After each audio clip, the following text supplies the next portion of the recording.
Ya, selamat malam adik-adik. Jadi hari ini dalam pembelajaran yang ke-12 mata kuliah Pendidikan Pancasila, kita akan membahas khusus materi tentang eh, pendidikan integritas. Jadi materi ini memang sangat urgent, terutama bila dikaitkan dengan nilai-nilai Pancasila. Jadi sesuatu yang sangat berkaitan. Nah, saya mulai share materinya. Ya, jadi eh, pendidikan integritas ini mempunyai tujuan dalam pembelajarannya. Jadi diharapkan nanti mahasiswa itu mampu setelah mempelajari eh, materi ini, jadi paham tentang arti integritas, kemudian bisa menunjukkan nilai-nilai integritas, terutama dalam praktek sehari-hari. Nah, karena ini kita tidak cukup hanya memahaminya, tapi bisa kemudian menunjukkan mana sikap, mana perilaku yang berkaitan dengan integritas, terutama dalam kehidupan mahasiswa sehari-hari itu. Kita akan lihat yang pertama, yaitu pemahaman tentang integritas. Jadi, adik-adik mahasiswa, integritas itu secara sederhana bisa kita artikan sebagai satu sikap dan perilaku, jadi melakukan hal yang benar untuk alasan yang tepat ketika tidak ada orang yang melihat. Jadi tidak butuh aturan, tidak butuh norma, tetapi integritas itu berasal dari suara hati untuk kemudian bisa kita memilih suatu sikap dan perilaku yang sesuai dengan hati nurani seperti itu. Nah, seperti dalam gambar, ya walaupun dalam satu eh, tempat, satu ruangan misalnya ada begitu banyak uang dan kemudian ada kesempatan untuk kita mungkin mengambil uang itu, tetapi orang yang berintegritas itu tidak akan serta-merta tertarik untuk melakukan hal itu. Ya, karena ada suara hatinya menyatakan bahwa itu bukan miliknya dan dia tidak sepatutnya untuk melakukan hal itu seperti itu. Nah, kemudian tujuan integritas itu, jadi integritas itu adalah merupakan suatu kunci untuk mencapai keberhasilan ataupun kesuksesan dalam hidup. Jadi tidak mungkin orang akan berhasil dalam hidup, dalam kerja, dan lain sebagainya, atau sukses tanpa didasari oleh integritas seperti itu. Nah, integritas juga membuat manusia itu sanggup untuk sebagai ketua, sebagai bawahan seperti itu. Jadi ini memandu eh, setiap orang untuk bisa kemudian dipimpin dan memimpin. Integritas itu bertujuan untuk melahirkan keyakinan. Jadi dengan integritas itu orang punya suatu keyakinan dalam sikapnya, dalam kehidupan sehari-hari. Integritas bisa melahirkan prestasi yang jelas. Karena banyak nilai-nilai dalam integritas itu nanti akan kita lihat itu yang merupakan pondasi untuk meraih sebuah prestasi gitu. Nah, coba kita akan lihat nilai-nilai integritas itu supaya bisa kemudian membayangkan, supaya bisa kemudian kita memahami dan nantinya bisa menunjukkan eh, nilai-nilai integritas itu dalam praktek sehari-hari. Paling tidak ada sembilan nilai integritas yang kemudian bisa ditambahkan satu nilai yang tidak terpisahkan. Jadi kesembilan nilai itulah kejujuran, kepedulian, kemandirian, kedisiplinan, bertanggung jawab, bekerja keras, kesederhanaan, keberanian, keadilan, dan satu yang nilai tambahan itu disebut dengan kesabaran seperti itu. Nah, kita lihat. Jadi apa yang maksud dengan nilai pertama dalam integritas itu, yaitu kejujuran. Jadi adik-adik, kejujuran itu adalah merupakan nilai dasar yang menjadi landasan utama bagi penegakan integritas diri seorang. Jadi, tidak mungkin seorang dikatakan berintegritas kalau nilai kejujuran tidak ada dalam dirinya. Nah, prakteknya, ya kita lihat dalam kehidupan sehari-hari, dalam kehidupan mahasiswa, jadi kita tidak membiasakan diri untuk tidak menyontek, ya menyontek dalam mengerjakan ujian misalnya, seperti itu. Kemudian membuat tugas, kita melakukan plagiat misalnya. Nah, itu sudah tidak jujur. Artinya nilai dasar dari integritas itu tidak bisa kita laksanakan seperti itu. Nah, kalau pondasi ini yang merupakan nilai yang pertama dari integritas itu tidak bisa kita lakukan, maka kita tidak mungkin akan mengembangkan nilai integritas dalam diri kita. Kemudian yang kedua, yaitu nilai kepedulian. Jadi kepedulian sosial itu dimaksudkan untuk menjadikan seseorang memiliki rasa cinta kasih, kemudian individu yang memiliki jiwa sosial, yang memperhatikan lingkungan dia. Jadi adik-adik selaku mahasiswa itu bukan berada dalam ruang yang vakum atau sebaliknya. Dalam konteks perguruan tinggi itu tidak, dia berada dalam sebagai sebuah menara gading yang hanya menyinari diri sendiri. Jadi konteks kepedulian ini perlu karena dalam diri manusia, jadi ini sesuai dengan sila kelima juga, dia sebagai makhluk individu sekaligus sebagai makhluk sosial. Jadi kepedulian sosial itu jadi harus ada dalam dalam diri kita dan kemudian dikembangkan. Bagaimana kemudian kita bisa memberikan perhatian pada kemudian teman, sahabat atau di sekeliling lingkungan kita itu ada yang eh, terkena bencana misalnya seperti itu, kita harus kemudian memberikan kepedulian baik dalam bentuk sumbangan atau dan lain sebagainya seperti itu. Nah, kemudian yang ketiga yaitu kemandirian. Jadi kemandirian maksudnya membentuk karakter yang kuat pada diri seorang menjadi tidak bergantung pada orang lain. Jadi tidak terlalu bergantung pada orang lain. Jadi eh, kelihatan sekali. Jadi seorang mahasiswa yang punya kemandirian itu punya punya eh, apa namanya penampilan kembali dalam konteks pembelajaran itu dia akan mengerjakan eh, segala sesuatunya dengan mandiri. Nah, kemudian tidak mengandalkan teman yang lain. Misalnya eh, yang sering terjadi adalah kemudian satu mahasiswa itu tergantung pada yang lain dalam pembuatan tugasnya, meminta tolong pada temannya dan sebagainya sebelum mencoba membuat sendiri seperti itu. Nah, itu tidak boleh. Jadi kemandirian ini diwujudkan bagaimana dalam mengerjakan soal ujian misalnya secara mandiri, mengerjakan tugas-tugas akademik juga secara mandiri seperti itu. Dan tentu dalam praktek pembelajaran itu kita sudah sering jadi diberikan tugas-tugas mandiri oleh dosen seperti itu. Nah, kemudian yang keempat yaitu kedisiplinan. Nah, ini kunci keberhasilan semua orang, ketekunan dan konsistensi untuk terus mengembangkan potensi dirinya dengan membuat seorang akan selalu mampu memberdayakan dirinya dalam menjalani tugas. Jadi disiplin, pengaturan, ya waktu melaksanakan tugas, kapan mengerjakan tugas, kapan mengerjakan kegiatan di rumah seperti itu harus diatur.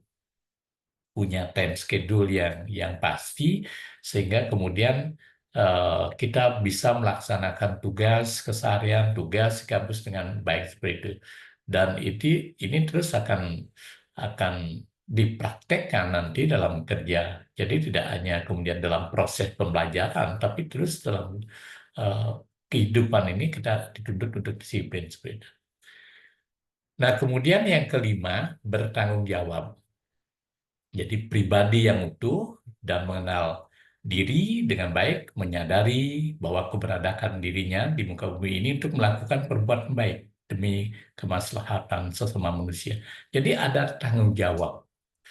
Jadi apa kewajiban yang kita laksanakan itu harus kemudian dikerjakan dengan tanggung jawab. Jadi tidak tidak mengabaikan kewajiban sehingga kemudian menunda eh, pekerjaan seperti itu sehingga tidak terselesaikan misalnya seperti itu. Jadi kecil atau besar tanggung jawab yang diberikan itu harus kemudian kita selesaikan dengan baik. Itu bentuk tanggung jawab. Jangan baru kemudian diberikan tugas yang kecil menganggap remeh dan kita tidak menyelesaikan. Itu tidak ada tanggung jawab. Kemudian yang keenam yaitu kerja keras. Ya, etos kerja keras ini. Jadi perbedaan nyata akan terlihat dari orang yang mempunyai etos kerja dengan yang tidak milik itu adalah pada bagaimana hasil dari kerja atau tugas yang dikerjakannya seperti itu. Jadi orang yang bekerja keras, rajin belajar misalnya, itu kelihatan nanti muara akhir dari prestasi yang diraih seperti itu akan eh, cenderung akan bisa lebih baik dibandingkan dengan yang tidak bekerja keras. Nah, kerja keras dapat diwujudkan oleh mahasiswa-siswa dalam kehidupan sehari-hari, misalnya dalam belajar dan mengerjakan tugas akademik dengan sungguh-sungguh. Jadi dituntut untuk kerja keras. Jadi jangan sampai kemudian hanya pada semester awal saja, bisa semester 1, 2 itu kemudian mahasiswa itu kemudian bekerja keras, tapi kemudian seiring dengan perjalanan waktu, semester 4, 5, kemudian sudah kelihatan. Jadi santai dan tidak ada etos kerjanya. Itu tak boleh terjadi. Nah, kemudian yang ketujuh, yaitu kesederhanaan. Bagaimana seorang pribadi yang memiliki integritas itu adalah seorang yang hidup sederhana. Jadi kalau diperhatikan misalnya dalam butir-butir nilai Pancasila, terutama sila kelima ini sangat sangat mengharapkan jadi setiap orang termasuk mahasiswa itu adalah menjalankan hidup yang sederhana. Jadi sederhana itu jadi sesuai dengan kebutuhannya. Jadi tidak berlebihan. Jadi kalau hanya membutuhkan mungkin dalam kehidupan itu pakaian itu cuma 3, nah kemudian eh, apa namanya dia sudah memenuhi itu cukup, itu sudah hidup sederhana seperti itu. Jadi nilai kesederhanaan jadi dapat diterapkan oleh siswa mahasiswa itu dalam hidup sehari-hari.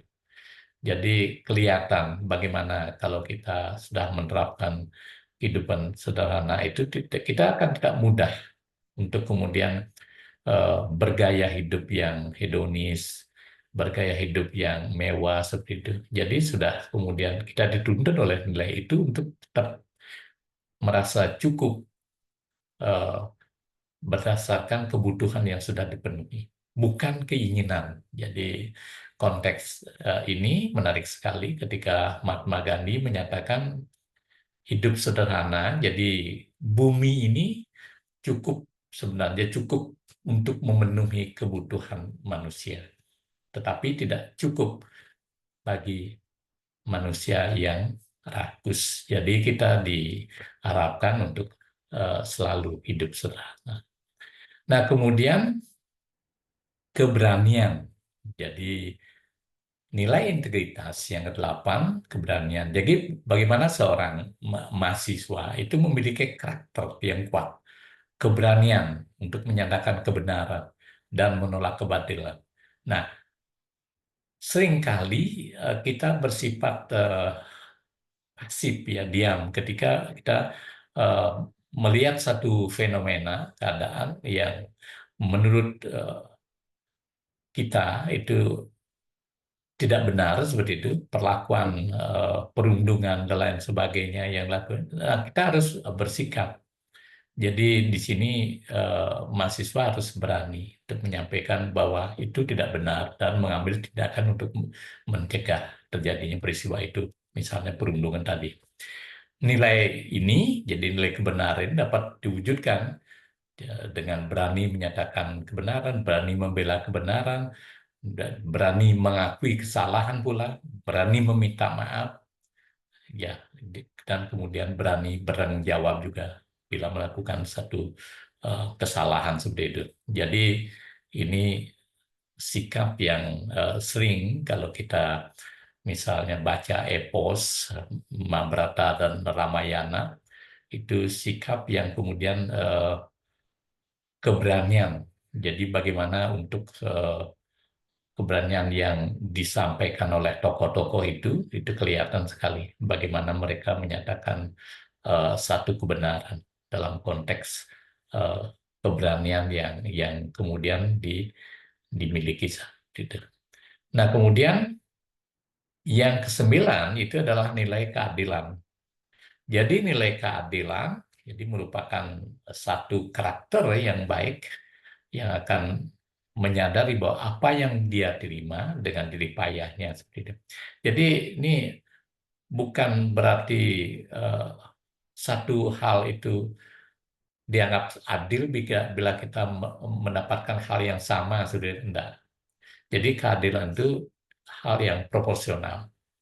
Jadi nilai dalam pembelajaran dikatakan adil bila kemudian eh, nilai itu berdasarkan pada parameter yang dipergunakan dalam pembelajaran itu, eh, tolok ukurnya itu eh, mencerminkan keadaan yang sebenarnya.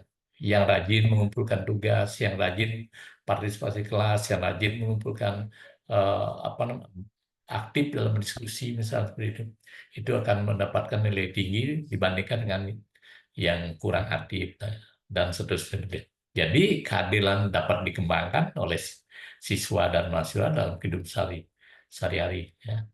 Ya, misalnya dalam wujud ya memberikan pujian tulus pada kawan yang berprestasi. Ya, jadi ini respect. Jadi yang bisa dikembangkan bagaimana kita bisa mengakui keunggulan lawan, misalnya dalam satu pertandingan memberikan pujian pada teman yang berprestasi, itulah wujud bagaimana memupuk rasa keadilan dalam kehidupan sehari-hari. Nah, kemudian yang 10 tambahan dari nilai yang 10 dari 9 dia adalah kesabaran. Jadi bahasa Jawanya tidak kerasa gelusu, tidak terburu-buru. Jadi untuk mendapatkan sesuatu perlu untuk mematangkan sesuatu sehingga kemudian hasil yang diinginkan itu akan bisa tercapai. Lebih baik menunda satu dua langkah untuk suatu keberhasilan daripada kemudian buru-buru tapi tidak berhasil. Nah, orang sabar ini akan apa namanya, perlu jadi melatih, jadi melatih. Orang tidak serta-merta bisa sabar kalau kemudian tidak pernah dilatih untuk sabar, bahkan untuk hal-hal yang ringan saja. Jadi menunggu 5 menit itu seakan-akan terasa 1 jam seperti itu. Nah, itu eh, perlu dilatih. Nah, nilai kesabaran ini dapat diwujudkan dalam bentuk menahan diri, memiliki kekokohan jiwa, serta mental yang kuat. Jadi ini apa dapat dilakukan misalnya dalam mencapai tujuan, jadi tujuan pembelajaran, tujuan apa namanya pekerjaan dan lain sebagainya seperti itu. Jadi semua menuntut kesabaran. Nah, kemudian apa yang kita bisa lihat? Jadi dari sikap perilaku yang tidak menunjukkan integritas diri sesuai dengan nilai-nilai Pancasila itu. Jadi yang pertama bisa menepati janji. Ini merupakan satu sikap perilaku yang merupakan cerminan dari integritas yang sesuai juga dengan sila-sila Pancasila. Jadi seorang yang mengingkari janji itu akan kemudian pasti temannya sekali karena itu tidak akan mempercayai. Jadi kepercayaan itu akan hilang seiring dengan kemudian janji yang tidak ditepati seperti itu. Nah ini sikap perilaku yang perlu kita kemudian eh, teladani seperti itu. Kemudian taat asas, tidak pimpang. Jadi orang yang sikapnya tidak berubah-ubah ya. Jadi kalau pagi bilang A, kemudian sorenya kemudian bilang B, gitu. Yang kemudian mengakibatkan orang atau teman tidak mempercayai kita. Kemudian komitmen dipegang teguh serta bertanggung jawab. Ini ya seperti tadi sesuai dengan eh, nilai-nilai yang tadi bertanggung jawab. Jadi tugas dikerjakan, kemudian bagaimana komitmen kalau kemudian itu sudah disepakat di antara kelompok, eh, itu harus tetap dipegang, jangan diabaikan. Kemudian satunya kata dan perbuatan ini tentu juga dalam agama itu sudah masuk dalam Pancasila, bagaimana kemudian eh, antara pikiran, perkataan, dan perbuatan, manacike, wacike, dan kayike itu satu. Jadi jangan hanya perkataannya menyatakan A, kemudian perbuatannya B, itu dah menjadi orang yang kemudian tidak bisa eh, dipercaya juga seperti itu. Kemudian jujur serta terbuka, kejujuran, ya, itu tadi ya yang pertama dalam nilai integritas. Bagaimana kemudian kita jujur, jadi eh, jangan mengerjakan dengan curang, misalnya jawaban-jawaban ujiannya, membuat tugas dengan curang, misalnya mengerjakan dengan teman yang mengerjakan seperti itu. Kemudian yang penting juga menghargai waktu. Nah, ini yang eh, sering kita lihat dalam perilaku sehari-hari. Bagaimana kemudian setiap pembelajaran itu ada saja yang lambat, gitu. Padahal itu kan jadwal pembelajaran jauh sudah diberikan sebelumnya. Jadi ada yang datang 5 menit setelah pembelajaran mulai, ada bahkan ada yang 30 menit setelah pembelajaran mulai. Ini jelas tidak menghargai waktu. Di samping juga akan mengganggu proses pembelajaran itu. Jadi suasana pembelajaran pasti akan eh, terganggu ketika orang kemudian ada masuk yang baru datang seperti itu akan eh, membuat suasana pembelajaran menjadi tidak bagus.